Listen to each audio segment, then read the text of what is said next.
교회를 이렇게 집회를 가면은 꼭 이제 좋은 점들을 칭찬을 이렇게 한 번씩 이렇게 이제 격려 삼아 하는 게 예의고, 또 일종의 이제 하나의 뭐라 그럴까 흐름입니다. 근데 우리 아름다운 교회는 굳이 그런 흐름이나 예의를 따르지 않더라도 참 많은 게 새로워요. 참 깔끔하고, 특히 오늘 기도하신 장로님이 제가 지금 창세 이래 처음 봤습니다. 이런 깔끔한 기도는 처음 봤습니다. 쌈박하고 깔끔하고 완전히 이거는 뭐 군더더기 하나 없는 정말 예배를 위한 기도로는 최상의 기도이고 최선의 기도, 그냥 하는 얘기가 아닙니다. 제가 늘 지금까지 한 28년 동안 집회를 쭉 다니면서 수많은 기도자들과 같이 예배를 드립니다. 거의 우리 장로교단, 특히 합동측의 장로님들 기도가 좀 길어요. 좀 시작하면 5분, 10분, 온갖 힘든 나라 다 돌아봐야 되고, 북한의 핵 문제도 해결 다 해야 되고, 저 멀리 아프간까지 갔다가 또 온 세상 다 굶주리는 기아들 다 돌아보고, 그 돌아오니까 결국에 이제 한 10분씩 걸립니다. 근데 물론 그런 기도도 하긴 해야 됩니다. 조목조목 세밀하게. 근데 언제 하냐? 그런 기도는 혼자 개인 기도할 때, 골방에서 정말 교회에서 눈물로 기도할 때 내가 할 수 있는 최고의 세심한 기도, 1시간, 2시간, 3시간도 좋죠. 근데 예배를 위한 기도는요, 딱 서는 순간 나의 개인의 생각, 기타 등등 다 빠지고 오직 온 성도들의 마음을 하나로 묶어서 전부 하나된 마음과 영으로 강단으로 쫙 모아서 곧 선포될 하나님 말씀 밑으로 온 성도의 마음을 갖다 모아놓고 빨리 싹 빠져나가는 게 최고입니다. 이때 아멘 센스입니다. 아멘.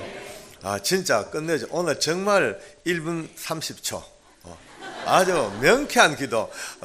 3분 넘어가면은요, 집사님들이나 권사님들이나 장로님들이나 대표 기도, 예배를 위한 기도로 딱 나와가 3분 넘어가면은 크게 회개해야 됩니다. 아주 큰 죄를 지었습니다. 무슨 죄인지 아십니까? 예배를 망친 죄입니다. 모든 예배 중심은 하나님 말씀입니다. 할렐루야.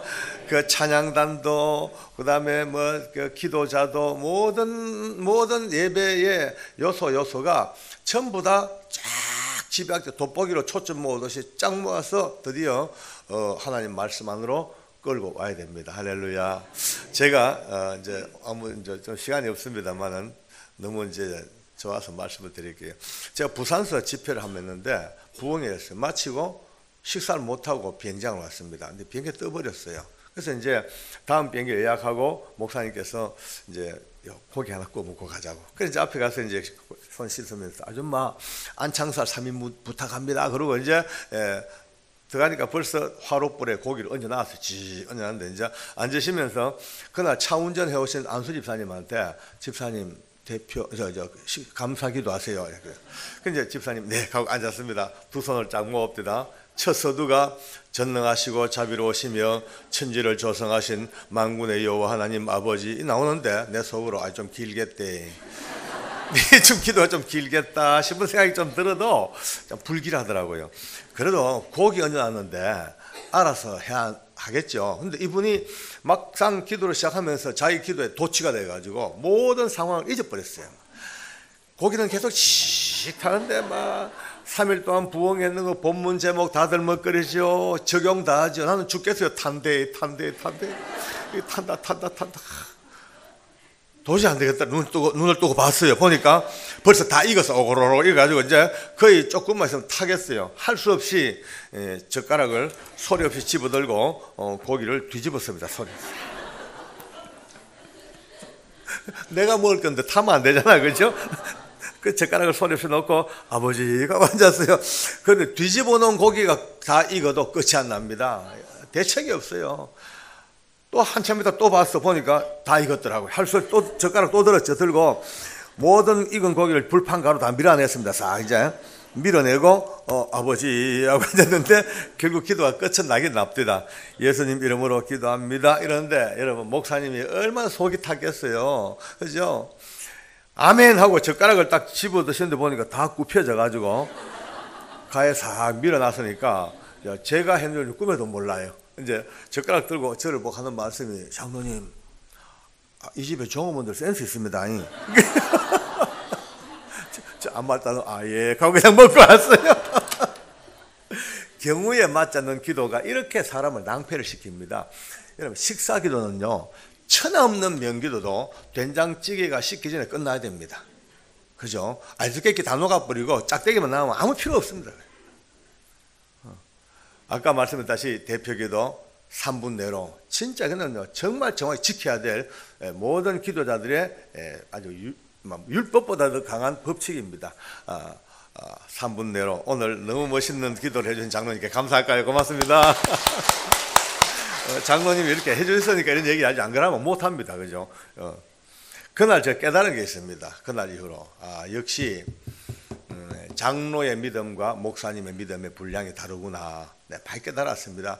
똑같이 앉아서 고기를 얹어놔도 목사님은 고기가 탈지언정 쭉 앉았는데, 이 장로는 눈 떠가지고 고기 디볐다가 또 디볐다가 분량이 달라.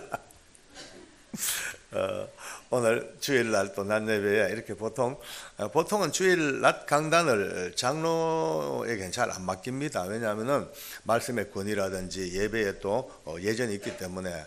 그런데 이렇게 또 그 틀을 깨고 이렇게 또 이제 세우시고 저를 부르셔서 너무나 참 이렇게 뭔가 폭넓게 열려 있는 교회를 보면서 오늘도 하나님께서 열린 여러분의 마음보담도 열린 여러분의 심령보다, 목사님의 심령보다 더 크고 놀라운 하나님 은혜가 이 교회에 끊임없이 주는 선물이 되길 바랍니다. 제가 예수님을 이제 늦게 알았어요. 38살 때 만났습니다. 그 전까지는 전혀 몰랐죠. 그저 교회를 다녀도 그저 그러려니, 그저 하나님, 그저 종교적으로 존재하는 하나님, 그저 없지만 있다고 믿고 사는 허상의 존재, 늘 그렇게 알고 살다가 드디어 어느 날 성령님을 체험하고 믿음으로 눈떠 통곡하면서 정말 가슴을 쥐어뜯으면서 새롭게 만난 그 세상, 정말 너무나 여러분과 제가 눈과 눈을 마주보고 있는 것보다 더 명확하게 존재하는 하나님의 나라, 그 놀라운 역사를 깨닫자마자 제일 먼저 찾아온 게 예배의 변화입니다. 그 전까지는 늘 예배는 앉아 드리죠. 뭐 그냥 종교적으로 드립니다. 근데 목사님을 쳐다보고 눈은 마주치고 경건한 모습으로 앉긴 앉아있지만 한 번도 집중해서 말씀이 귀에 들어온 적이 없습니다. 여러분 지금 믿음이 크고 좋고 나쁘고 뭐 아주 연약하고 떠나가지고 적어도 주일날 예배 때 오셔서 목사님, 우리 김 목사님 설교하실 때 그 목사님의 설교 말씀이 귀에 50%만 들어와도 대성공입니다. 거듭나지 않으면 말씀 못 듣습니다. 예수님의 영이 없으면요 절대 말씀 못 듣습니다. 제가 오랜 세월 그 증인입니다. 한 번도 그 말씀이 귀에 안 들어옵니다. 그냥 몸만 앉았지 전부 머리는 딴 생각, 계속 잡생각, 주로 어쩌냐 놀던 생각. 괜히 그때 고해가 바가지 있었단 말이야.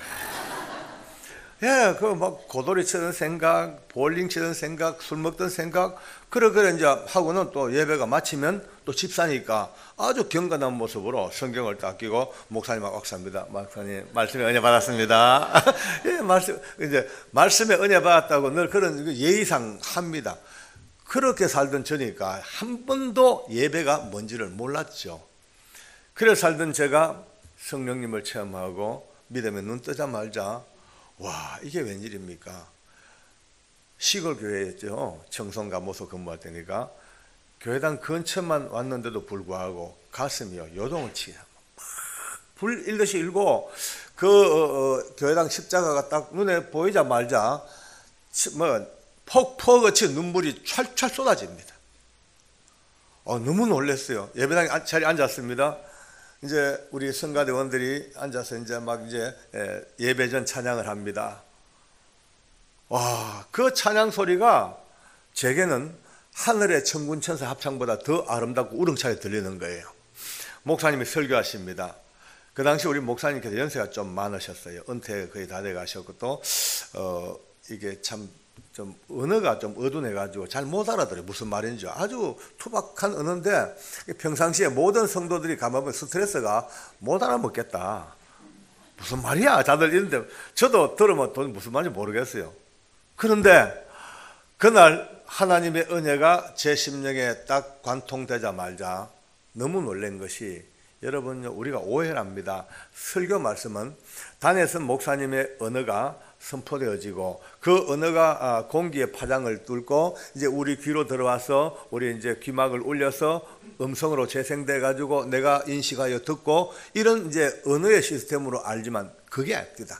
정말 하나님 알고 나니까 이 하나님의 말씀은 물론 전달되는 것은 언어로 전달되지만 그 깊은 그 밑바닥의 전달은 영과 영이었습니다.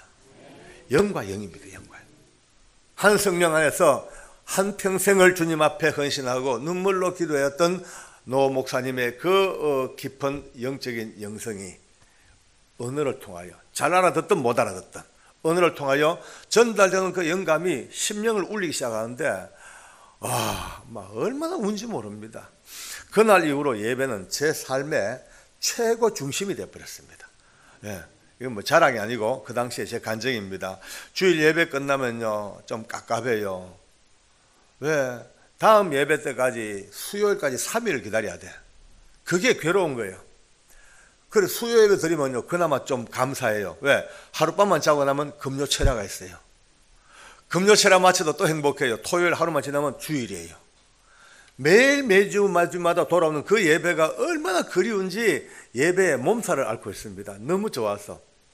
그런데 그런 좋은 마음 속에 어느덧 내 이 한쪽 구석에서는 걱정이 되기 시작합니다.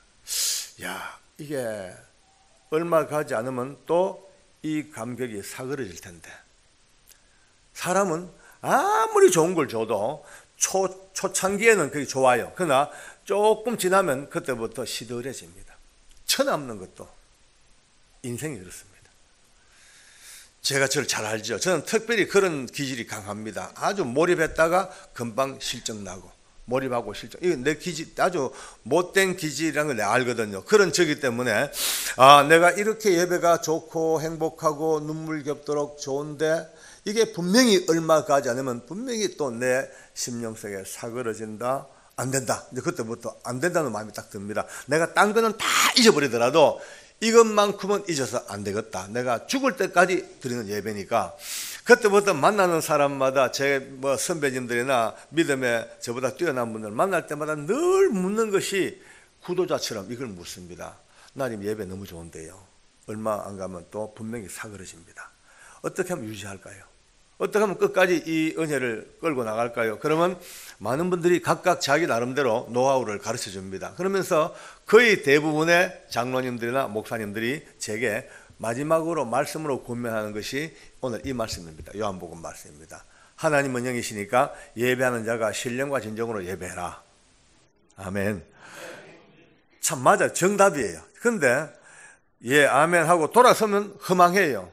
너무 범위가 넓어요. 너무 추상적이에요. 신령과 진정, 지금 새로 바뀐 성경은 영과 진리로.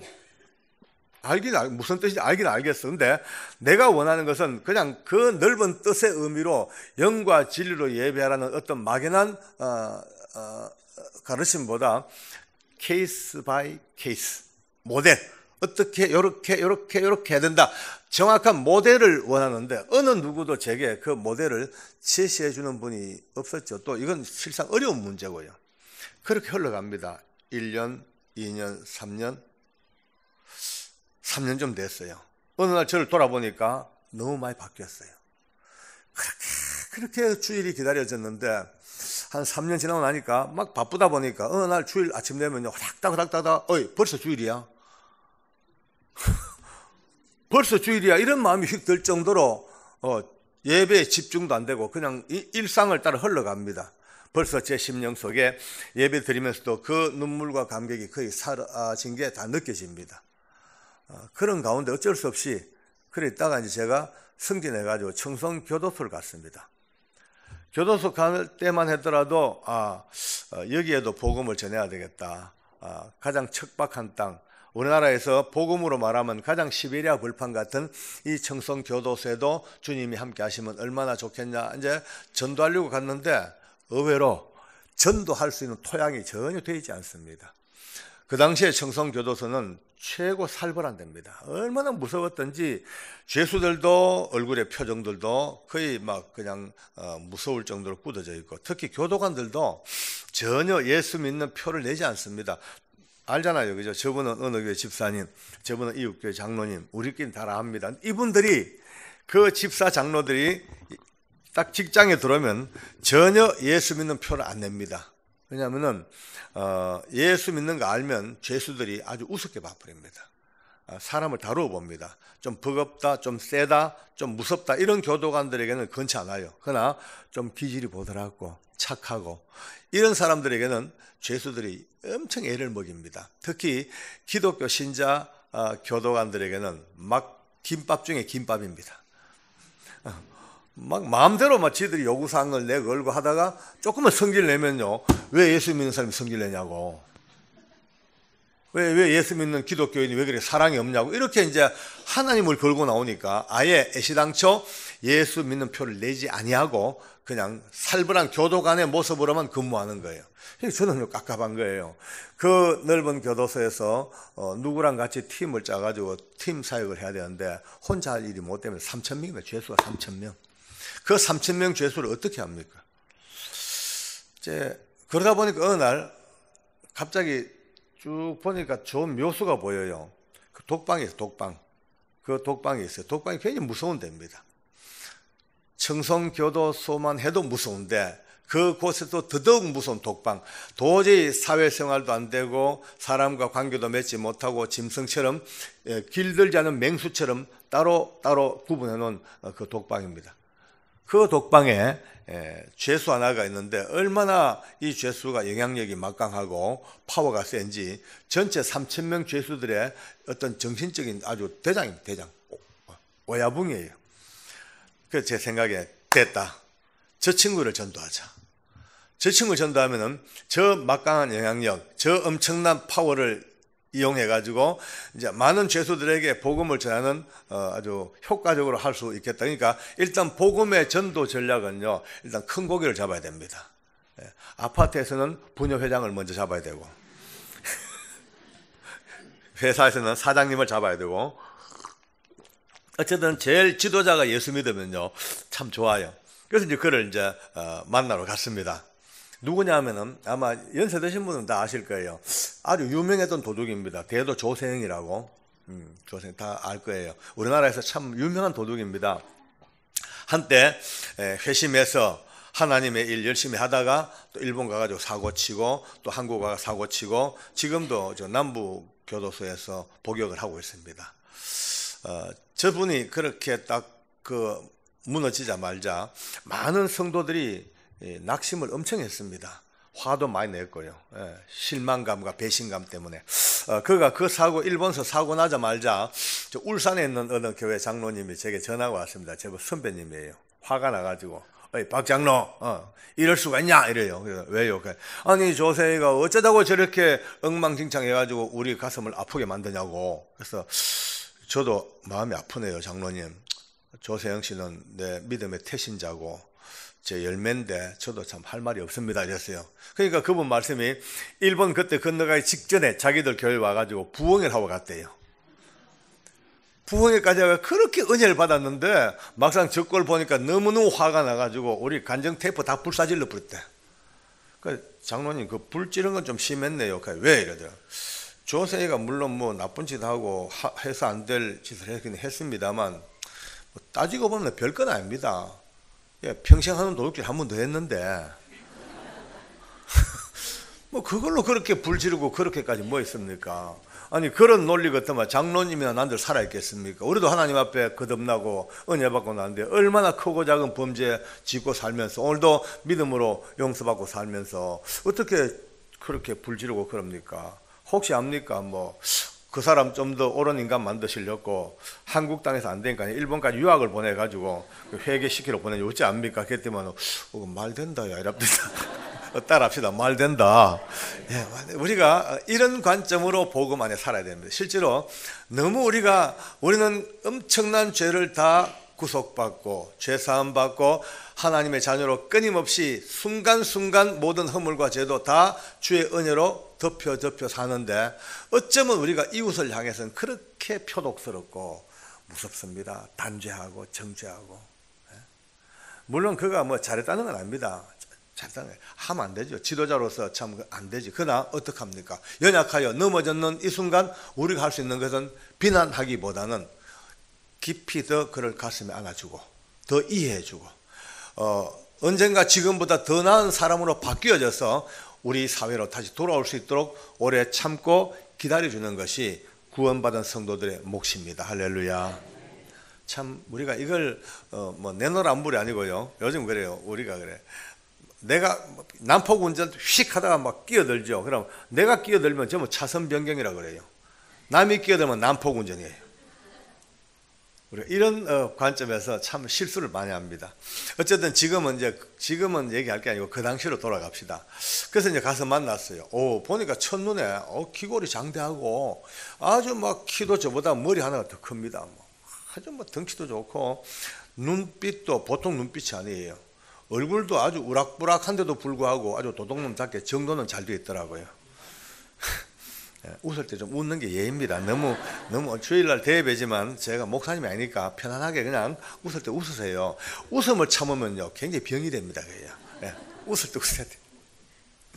그래서 딱 마주 앉아가지고 저는 이제 제가 만난 하나님을 증거했죠. 이렇게 내가 예수 만났고 이렇게 거듭났고 쫙 이제 간증을 하고 조영재도 예수 믿고 살자고 제가 이렇게 복음을 제시하려고 그러니까 자 앉아서 잘 듣다가 다 하셨는지요? 이래요. 그래서 좀 분위기가 이상하더라고요. 그래서 예 했어요 하니까 하나 여쭤봐도 될까요? 그래. 물어보세요 하니까 혹시 성경에 대해서 뭐 좀 아시는지요? 굉장히 뉘앙스가 기분 나빠요. 아주 묻는 아시는지요? 이런 물어요. 그래서 안다고 그랬죠. 알지? 안다니까. 아는 대로 말해보래. 또 막상 말하려고 보니까 별로 할 게 없어요. 그 이제 내가 그냥 일상적으로 그냥 성경은 신구약으로 나누어져 있고 성령의 감동으로 기록되어졌고 이렇게 도합 66권이고 이런 설명을 하니까 그런 거 말고 그런 기초적인 얘기 말고 성경이 어떻게 고대로부터 형성되어지고 편찬되어져 왔으며 어떤 경로를 밟아 각 나라 언어로 번역되어지고 필사되어져 왔는지 형성사와 변천사에 대해서 말해보래요. 숨이 확 막힙니다. 머리 털라고 처음 듣는 소리예요. 근데 시골 구석에서 뭘 하겠습니까? 내가 뭐 신학을 했습니까? 어디 뭐 책을 봤습니까? 머리 털라고 처음 듣는 이야기 내가 멍 때리고 앉았으니까 이제 한참 있다 저를 이제 가르치기 시작합니다. 계장님, 성경은 원래 이 한 권의 책으로 만들어진 게 아니고 수많은 세월을 두고 단편들이 모여지기 시작했는데 어디에서는 뭐 몇 년도에 엘로임 문서가 발견됐고 어디에서 야훼 문서가 발견됐고 어디에 쿰란 사본이 어떻고 나 혼자 앉아가 나는 뭐야 이게 진짜 이게 용하다. 도둑놈 왜 이렇게 용하냐. 백과사전이 완전히 연도까지 딱딱 해가지고 그렇게 많은 세월을 두고 단편들이 파피루스나 아니면 양피지나 안 그러면 양가죽 소가죽에 이렇게 불로 찢어 기록된 그 단편들이 계속 누적되어 편찬되다가 주 몇 년도에 정교회의가 열려가지고 그 정교회의에서 비로소 그 66권이 정경으로 확정이 됐는데 이 성경도 이제 뭐 몇 년도 알렉산드에서 처음으로 이제 70인 번역본이 이루어졌고 하면서 성경이 이제 번역 이야기를 시작합니다. 그 많은 세월을 두고 각 나라 언어로 번역되어지고 또 원본도 없다는 거예요. 막 필사되어지고 또 뺏겨지면서 수많은 오류와 실수가 넘나들어 왔기 때문에 지금 계장님 들고 계신 그 성경은 오염된 가짜입니다. 결론이 그겁니다. 이제 오염된 가짜니까 거기 속지 말고 빠져나오세요 이래요. 내가 막 한마디도 대답을 못하니까 다음에 보자 하고 왔어요. 근데 막 눈물 나더라고요. 화가 얼마나 나는지. 자존심이요. 내가 합동측 장로인데 이 도둑놈한테 이렇게 당하고 보니까 한번 자리에 앉아가지고 얼른 이제 됐다 생각이 나. 이제 연필 들고 그가 했는 말들을 최대한 이제 기억해가 적어봤습니다. 엘로임 문서, 야훼 문서, 쿰란 사본, 안디옥 사본 쫙 그냥 적어가지고 이제 그걸 들고 우리 교회 이제 목사님한테 갔죠. 달려가지고 목사님 이 좀 가르쳐 주세요. 내놓으니까 우리 목사님이 받아보시더라고요. 흉남 내볼까요?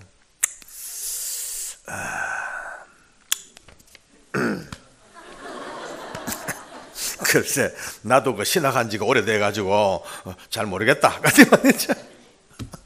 그리고 이제 어떻게 한참 계시다가 방에 들어가시더만 조그마한 소책자를 2권 가져오셨어요.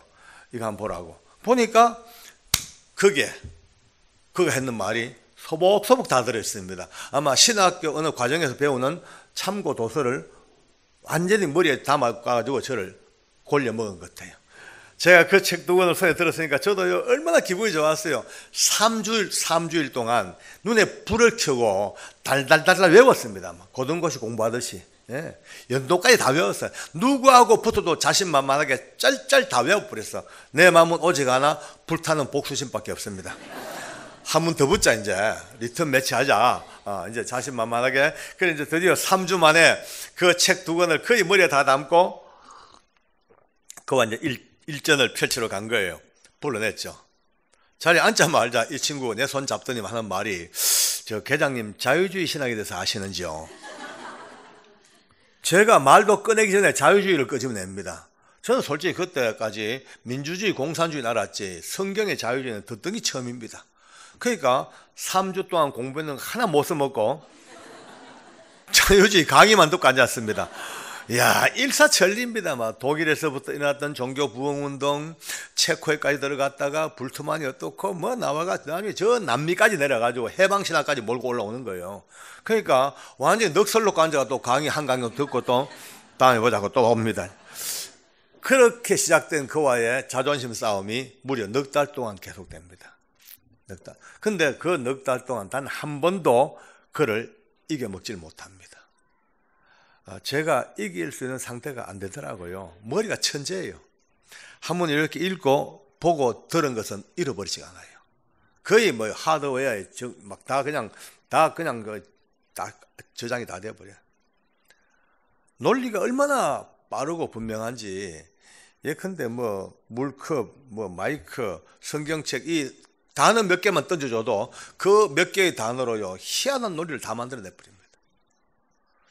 제가 한 넉 달 동안 그렇게 그 때문에 자다가도 조생각하면 이빨이 갈리고 밥 먹다가도 조생각하면 밥맛 떨어지고 그래 살았어요. 그다음에 한 번은 새벽기도 시간에 이제 그날도 새벽기도 마치고 이제 오려고 하는데 또 이제 하나님 기도하는데 갑자기 여러분요 제 속에서 천둥같이 느낌이 너 지금 무슨 짓거리 하고 있냐?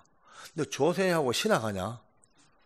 그 영혼을 사랑하고 복음을 전해야지. 너 청송교도소 이유가 뭐야? 복음 전하러 왔는데 너 지금 자존심 싸움하냐? 이런 느낌이 툭 치는 거예요.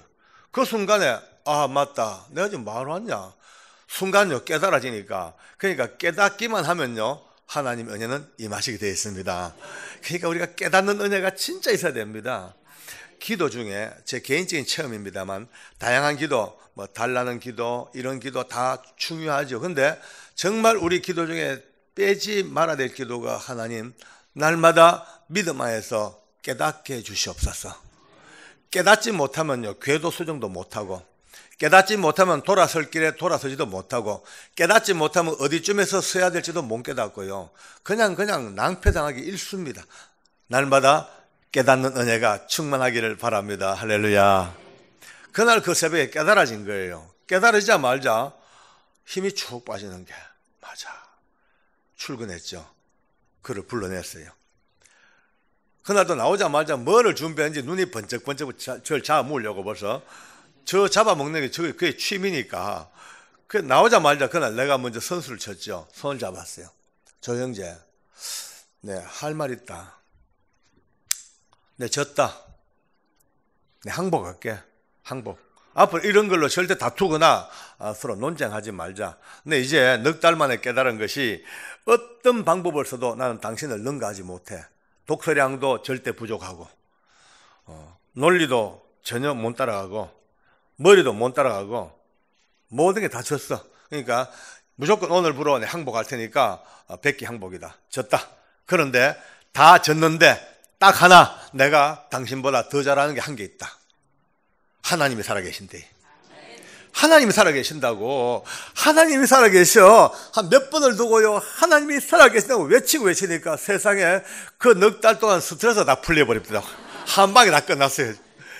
와, 얼마나 시원한지. 이거는 너 모를 거야. 하나님이 살아계셔. 정말 살아계셔. 그러고는 이제 손잡고 이제 기도 한번 하고 오려고, 기도 한번 하자 그러고, 하나님, 사랑하는 조형제의 심령 속에도 제게 허락했던 하나님의 은혜를 부어 주시옵소서. 그렇게 일상적인 기도죠. 근데 하는데 갑자기 그가 막 어깨를 덜먹덜먹 하다가 제 손잡은 이 손에 뜨거운 눈물이 툭툭툭 막 떨어집니다. 제가 놀래봤죠.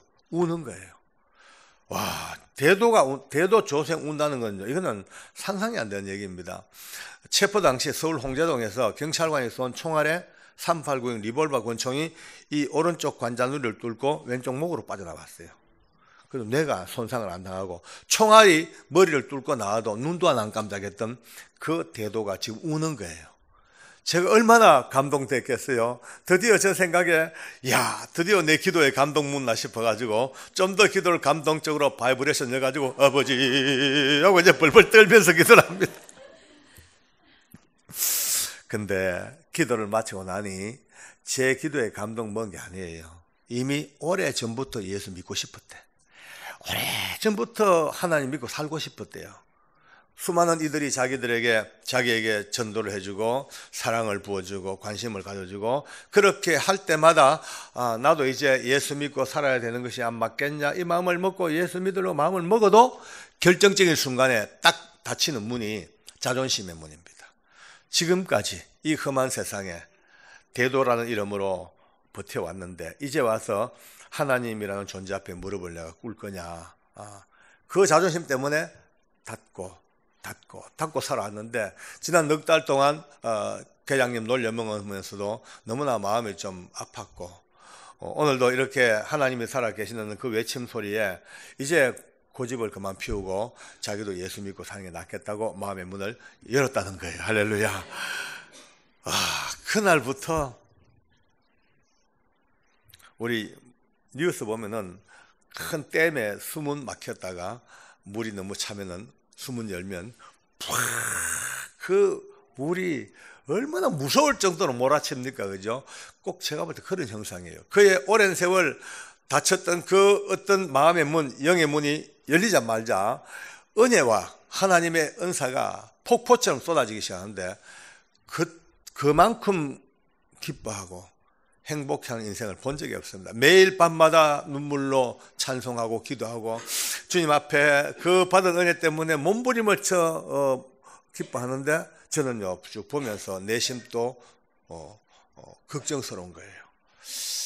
야, 저 친구도 얼마 안 가면 또 다운될 텐데, 분명히 다운된다.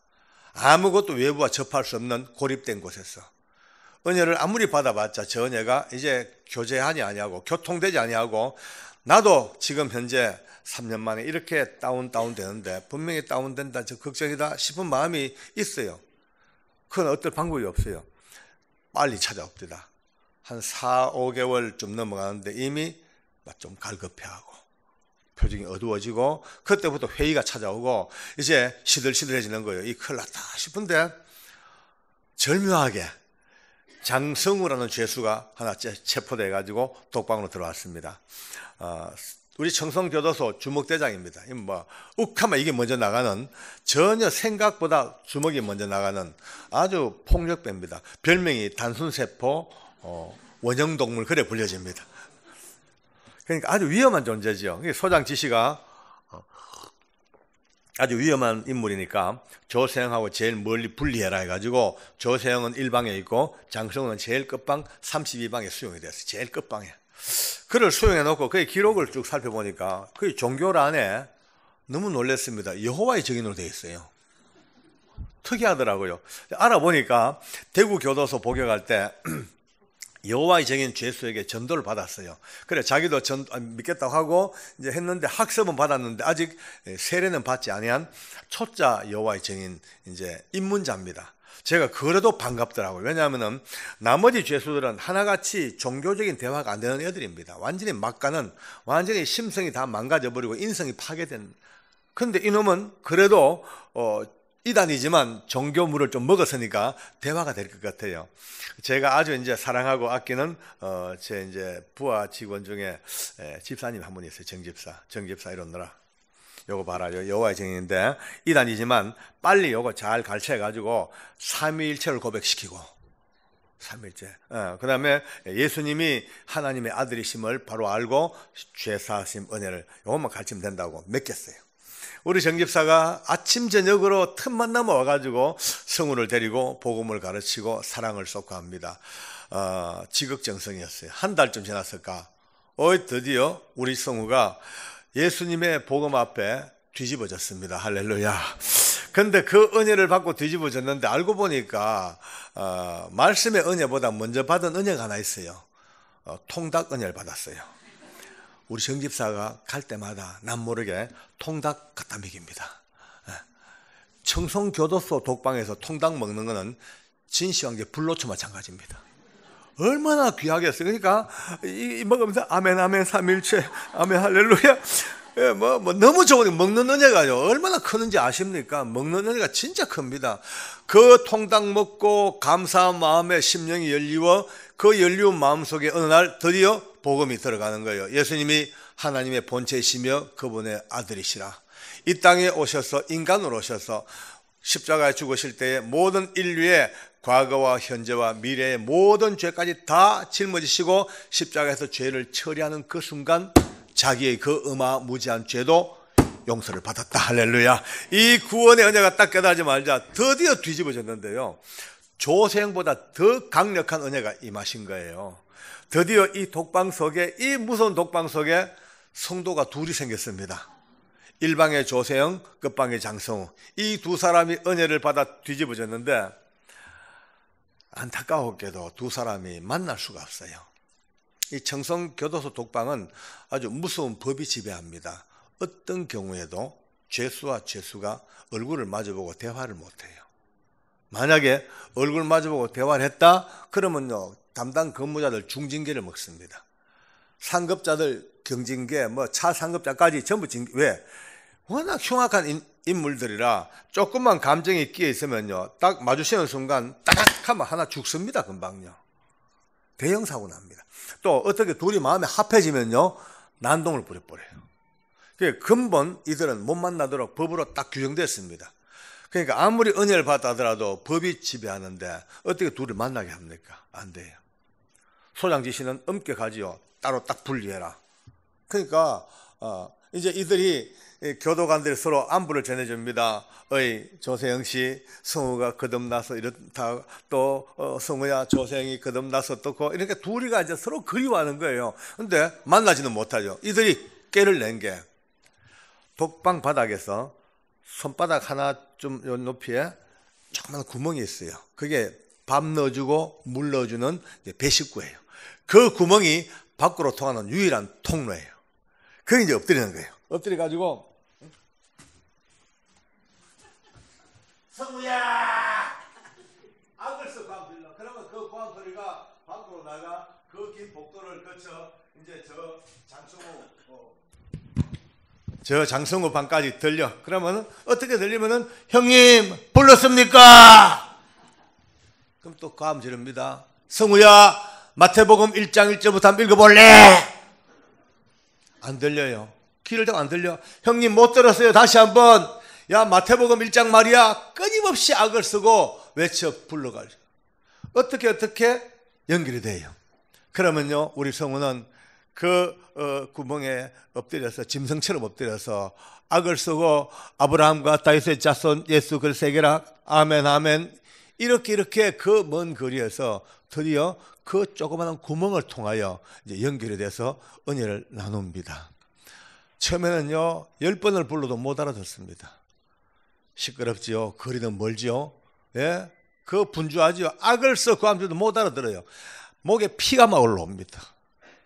정상적인 위치가 아니에요. 자세가 엎드려서 그 구멍에 입을 돌려대니까 목이 꺾여야 돼요.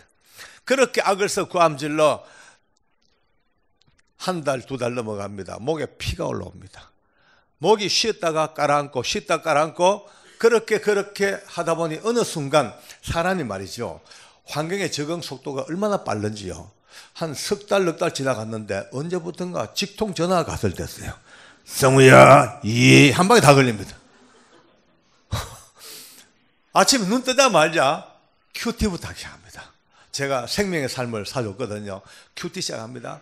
은혜를 나누고 말씀 나누고 찬송하고 이 두 사람은 아침부터 저녁까지 거의 잠자는 시간, 잠시 자는 시간, 안 그러면 밥 먹는 시간, 아니면 화장실 가는 시간 외에는 거의 엎드려서 생활합니다. 악을 써 고함질로 눈물로 감동으로 기도로 찬송으로 이 두 사람은 천국 중에 천국이 따로 없습니다. 그런데 미치는 건 중간에 있는 인간들이에요. 시끄러워 살 수가 없어요. 좀 잘라 그러면 형님 하면 또 벌떡 깨야 돼요.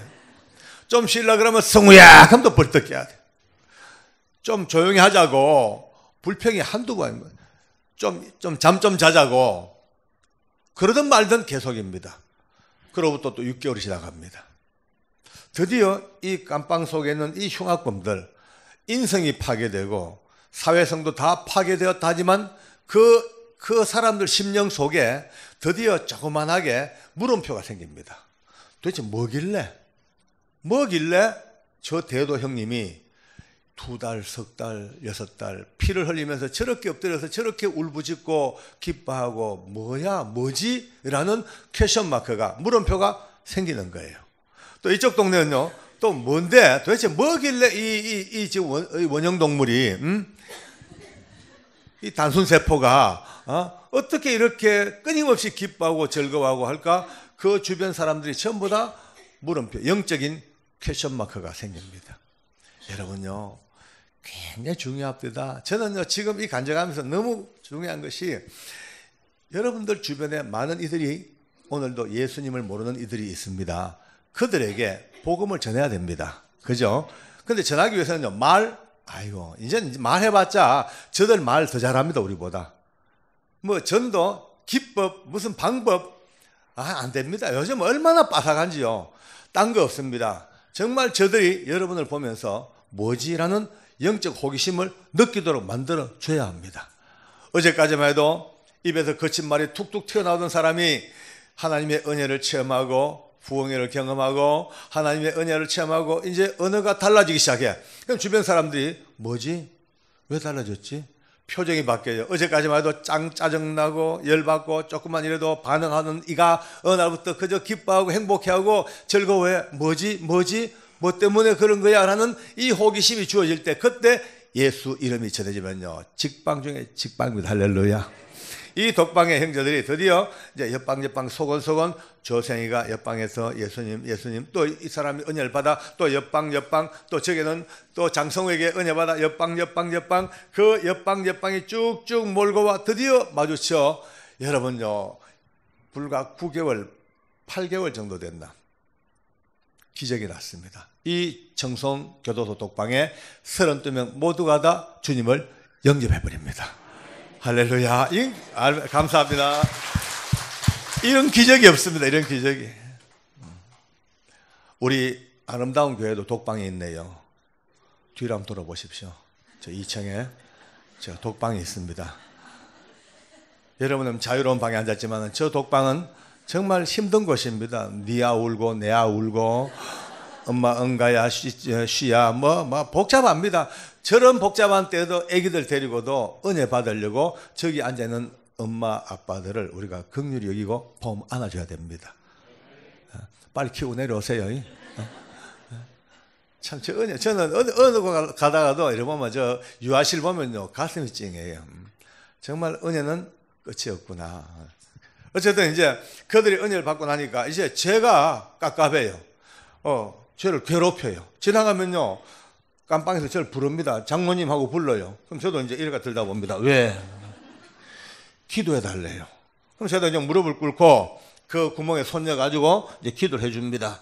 기도 마치면 제 손 잡고 안 놔줘요. 딱 잡고 장로님 예배 한번 드리게 해주세요. 예배 드리고 싶으면 미치겠어요. 예배 한번 드리게 해주세요. 그 다음 방 또 기도해 주죠. 어떤 일은 또 손잡고 안 놔줍니다. 역시 울어요. 장로님 예배 한 번만 드렸으면 죽어도 한이 없겠어요. 한 번만이라도 예배드리게 해주세요. 모든 깜빵마다 예배 목말라 있습니다. 저도 이해를 하지요. 어느 누구랑도 얼굴 마주 보지 못하고 누구하고도 대화하지 못하고 철저하게 격리되고 이들이 사람 얼굴 보고 싶은 거예요. 거기다 또 주님을 알았어. 그러니까 만나서 같이 공동체로 예배하고 싶은 그 마음을 제가 왜 모르겠어요. 알죠? 알아도 어떡합니까? 이 법이라는 게 있는데 둘도 못 만나는데 32명을 어떻게 만납니까? 애시당초 불가능입니다. 그래 좀 있어봐라. 기도해보자. 마음 그래 하지요. 한 번은 우리 조 형제하고 같이 대화하다가 어느 날 굿 아이디어 한번 해볼까? 그래 한번 해보자고 이제 드디어 주보를 만듭니다. 주보를 만들어 가지고 32장 전부 다 각 방마다 다 이제 미리 나눠줍니다. 그리고 말씀 준비는 제가 해야 돼요. 아무도 들어올 수 없는 곳이기 때문에 준비해 봅니다. 참 그것도 골 때립니다. 설교 준비 얼마나 골 때인지 모릅니다. 진짜 할 수 없이 안 되겠. 우리 목사님 설교는 뺏겨 가지고 대충 좀 물딱 좀 끼 맞춰 봅니다. 어쨌든 그래 하고 드디어 예배 날이 됩니다. 들어가서 문 잠그고 저는 16방 중앙 복도 중앙에 서서 저도 역시 목에 피가 오르도록 외쳐 고함을 지릅니다. 지금부터 독방 교회 예배를 주님 앞에 드리겠습니다. 악을 써서 외치면 32명 전부 다가 자기 깜빵에서 그 구멍에 엎드려서 그 귀를 대고 있습니다. 법이라는 그 제한 때문에 밖에 나올 수는 없죠. 그러나 각자 자기 깜빵에서 짐승처럼 엎드려 가지고 그 구멍에 귀를 대고 밖에서 들리는 제 음성에 귀를 기울입니다. 사도신경으로 신앙을 고백합니다. 이 말과 함께 그들 귀는 전부 입으로 바뀝니다.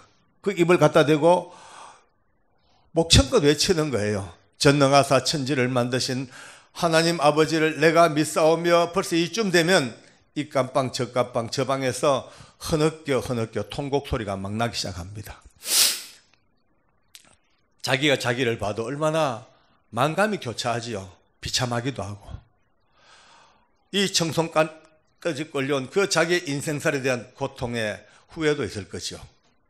그러나 막장 이 골목 이 벼랑 끝에서 마지막 주님 만나 이제 은혜 받아 예배 한번 드리고 싶은 그 마음 풀 길 없어.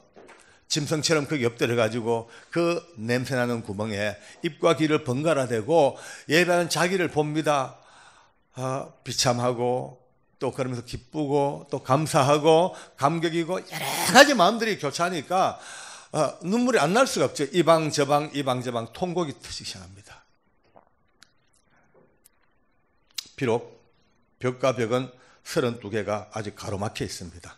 철창은 굳게 닫혀 있습니다.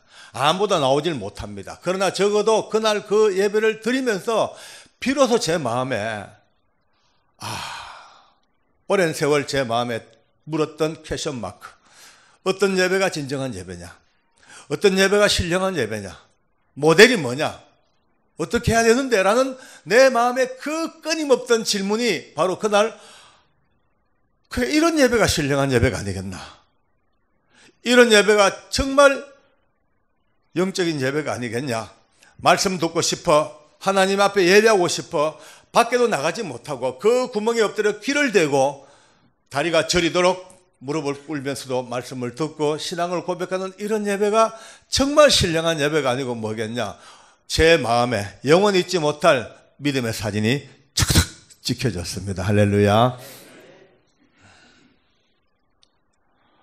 벽, 철창, 비록 현실은 있습니다만 적어도 우리가 느끼기에는 벽도 사라지고 철창도 사라지고 우리 32명이 모두가 다 가장 자유로운 영으로 둘러앉아 하나님께 예배하고 찬양하는 그 놀라운 예배가 가장 무섭고 가장 처절하고 가장 지옥보다 더 낮은 바닥의 청송교도소 그 독방에서 하나님은 가장 낮은 자들을 통하여 가장 영광의 예배를 받으셨습니다. 할렐루야. 이 예배는 지금도 들어지고 있습니다. 세월은 많이 바뀌었잖아요. 교도관들도 바뀌고 죄수도 바뀌었습니다. 그러나 신실한 믿음의 교도관들이 계속 그 독방을 이어받아 공예배 때마다 주일 예배, 수요 예배, 금요 예배, 공예배 때마다 소소의 인원이지만 지금도 엎드려 예배하는 그 독방 예배가 계속되고 있습니다. 오늘 우리 시대가 보면은 예배의 홍수 시대입니다. 예배가 참 많습니다. 각 개교회마다도 얼마나 많아. 주일 1부, 2부, 3부, 오후 예배, 금요 철야, 수요 예배, 구역 예배, 새벽 예배, 예배가 얼마나 많습니다. 아니, 우리 교회뿐 아니에요. 돌아서면 교회고, 얼마나 많은 교회가 예배가 넘쳐 홍수처럼 넘치고 있습니다. 근데 홍수가 나면은 물은 참 많습니다만 먹을 물이 별로 없습니다. 산을 그냥 무너뜨리고 도로를 그냥 무너뜨려버리고 집을 쓸고 가고 어마어마한 물길이 막 넘치는데 전부 황토물이지 먹을 물이 없어요. 오늘 예수님은 직접 우리에게 쩌렁쩌렁 말씀하십니다. 아버지께 참으로 예배하는 자들은 신령과 진정으로 예배할 때가 오나니 곧 이때라. 아버지께서는 이렇게 자기에게 예배하는 자들을 찾으시느니라. 따라합시다. 찾으시느니라. 우리는 너무나 이 말씀을 읽으면서 신령과 진정이라는 강력한 단어에 그냥 눈이 쏠려 있어가지고 그 사이에 숨어있는 이렇게 예배하는 자들을 찾고 계신다는 하나님의 끊임없는 눈동자를 거의다가 의식을 못할 때가 참 많았습니다. 오랜 세월 예수 믿다 보니까 무서운 습관이죠. 누구도 못 건들 습관이 주일 되면 예배하러 와야 돼. 그냥 옵니다. 오르륵 밀물처럼 밀려와서 앉아서 예배드리고 말씀 듣고 헌금하고 기도하고 또 썰물처럼 빠져나갑니다. 이런 예배의 삶이 끊임없이 오고 가고 1년, 2년, 3년, 10년 하다 보니 어느덧 우리 마음에 굳은 살이 딱 배어가지고 예배에 굳은 살이 배어서 예배의 감격도 예배의 기쁨도 사라져버리고 하나의 형식, 하나의 습관, 그런 예배가 얼마나 많을까. 그때부터 제 심령 속에 못이 박히기 시작합니다. 어떤 분들은 굳이 말하지 않아도 벌써 뒤에 앉은 폼 보면 대충 알아요. 다리 떡 꼬고 앉아가지고 감상하는 분, 입에 껌넣고 이런 분도 계시고, 어떤 분은요 또 마음속으로 내가 말이야 딴 교회 다 놔두고 여기까지 와주는 것만도 고맙게 생각해. 그런 분도 있을 수가 있습니다. 어쨌든 이 모양 저 모양이든 오늘 이 귀하고 귀한 주일 시간에 저먼 청송교도소의 독방 예배를 우리가 심령으로 받았다면 오늘 이 시간부터 우리에게도 새로운 예배의 변화가 있었으면 참 좋겠습니다.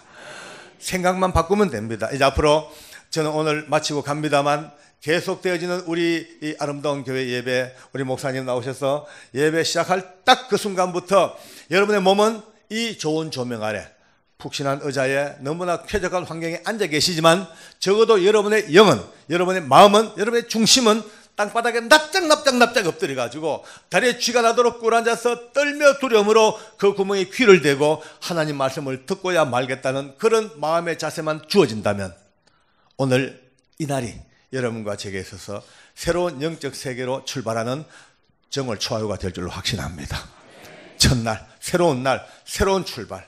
예배 승리하면 다 승리합니다. 예배 무너지면 끝장입니다. 대한민국이 왜 이렇게 힘들까? 얼마나 많은 예배가 형식과 습관에 치우치고 하나님의 진정 기뻐하는 예배가 너무너무 줄어드니까 이 땅은 고통의 신음소리가 날 수밖에 없습니다. 그러나 우리 아름다운 교회로부터 오늘 여기서부터 다시 봉합불을 피워올리듯이 하나님 앞에 새로운 예배의 신기원을 이루는 놀라운 예배의 갱신이 오늘부터 주님 앞에 들어지는 믿음의 고백이며 하나님의 약속의 키가 되기를 바랍니다. 오늘도 예수님은 온 우주를 향하여 쩌렁 외치고 계십니다. 온 교회를 향하여 하나님은 영이시니 예배하는 자가 영과 진리로 예배할지니라. 이 놀라운 하나님의 선포 앞에 우리 모두가 다 블랙홀 빨려들어가서 쭉 빨려들어가서 한 명도 이탈되지 아니하고 이 예배의 끊임없는 블랙홀 속에서 주의 은혜 가운데 마음껏 영광 돌리기를 원합니다. 하나님께 감사합니다. 할렐루야. 아멘. 기도하겠습니다. 고마우신 하나님, 은혜를 진심으로 감사합니다. 아버지께 예배한 자들은 신령과 진정으로 예배할 때 원하니 곧 이때라. 아버지께서는 이렇게 자기에게 예배한 자들을 찾으시느니라. 하나님께서는 이렇게 찾고 계시는데 우리 모두가 다 오늘부터 어떤 예배 때마다 우리 아버지 앞에 발견되어지고 주님이 기뻐하시는 품양 기우는 복된 예배자로 승리할 수 있도록 축복해 주시옵소서. 영광 찬미를 돌리며 예수님 이름으로 기도드립니다. 아멘. 다시 한번 주님께 감사합니다. 할렐루야. 아멘.